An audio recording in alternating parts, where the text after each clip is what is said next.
what's up everybody? This is my Chevrolet Silverado, and this is what happens when your torsion keys are rusted on. I managed to pull the whole bracket out, just one bolt on each side. Took some wrangling though to pull it out. So that took about 5 minutes to get off with some hammering, little sledge, and now we're on to this one. Hope your lighting is any good. It's moving slowly. So I'm getting new wheels and tires, so I'm sizing up. These are I think 32s, I think.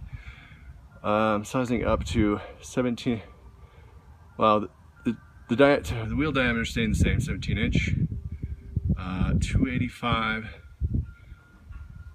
R17. I think it's a 285 70, I think. Could be wrong. So anyway, about a 33 inch tire. Just a little bit smaller than that. These are my rough countries. I think they're rough country. Just like a 2-inch bar or whatever. So that's that. And we are victorious. That feels good. I was getting a little worried. There we go. So we just put the bracket back in, put the bars back in. I don't know what particular order that needs to be. We will find out. All right, here we are. Bars are in. That's the front. So we're looking front left. This is the back end. That's the bracket holder or whatever, bushing. And then there's the other side. I can't really see it. So it's right front. There's the front wheels. Here we go. There's the bracket, if you can see it. That's right front. Okay, so that's the front of the car. So it's right front. This bracket is much easier to get on when there's no keys in there and you don't have a torsion bar stuck to it. Okay. Alright, sorry, I've got an iPad Pro here under the car, so not a lot of room, but there's the bolt. I believe it's a 21mm. That is on the, so we're looking at right side, kind of facing the tailgate, right? So that's the orientation, 21mm bolt. It's kind of tough. So the reason, there's, I don't know what this is, fuel pump, something? So there's the torsion bar, and so when you're trying to get the bracket out with the torsion bar and torsion keys still attached, I had to kind of muscle this up and push it up ½ inch or something to move the entire bracket down the frame. There's the frame, down the frame to the back side toward the tailgate to get the whole thing out. The torsion bars go through, come on now, there, and then all the way up into the front end there, the front wheel. Anyway, I'm going to, looks like I'm going to tighten these bolts up here on the brackets. I'm going to move the torsion bar. It just sits in there. It's a hex. It just sits in the key, and then on the front end of the front wheels, just sits in there, so I can move the torsion bar, forward and aft, I guess. It just slides in there. So I'm going to move the torsion bar forward, get rid of this key so I can have room. It was tough to get this one out because of the bar was in the way and all that. It was tough to get this 21mm out, so I'm going to get the key and the bar out of the way. A close up of the key in with the little nubs on the bottom, sticking out about that far from the bracket. Similar here. Jeez, close up. There we go. Similar here. I'm going to use my tool over there. That was eBay, 16 bucks. Awesome. So this is a big old socket on it. I don't know what it uses. It's a big one.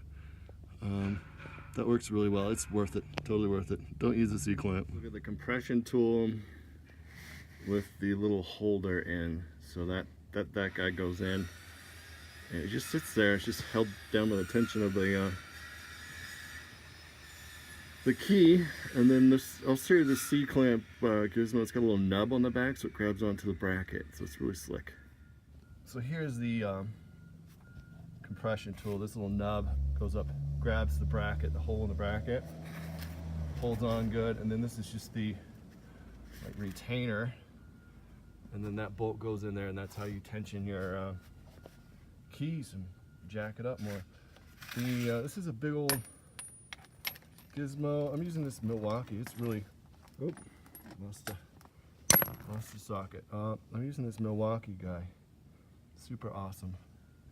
Along with a little M12 impact. Good stuff. Definitely get that. What is this thing?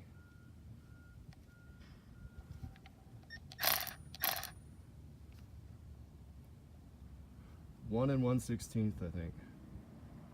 So, big one. Okay, left side. Alright, so here we go. It's the next day. It's bright and sunshiny. I did finish up, and I measured from the top of the fender, or the bottom of the fender there, to the bottom of the rim. That's how I do it. And we're all about 31.5 inches, you know, on all sides, give or take about, I think, 1/4 of an inch. I think the left rear is like 31.25, and everything else is 31.5 inches. Based, you know, measured from the bottom of the rim to the top of the fender there. So that's that. I did have to add some more torsion to this one right here, but that seemed to work. And it wasn't too bad, I guess, considering I had to pull out the bracket with the torsion bars and hammer off the keys.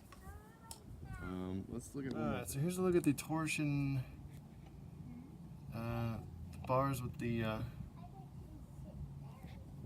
bolts kind of sticking out. They're sticking out a little bit. I don't really like that. I should probably cut them to size. You don't really want them coming down further than the bracket, but I don't think I'm going to. So we'll see how that fares. If I hit rocks and stuff, I could just rip those out. So that's probably recommended.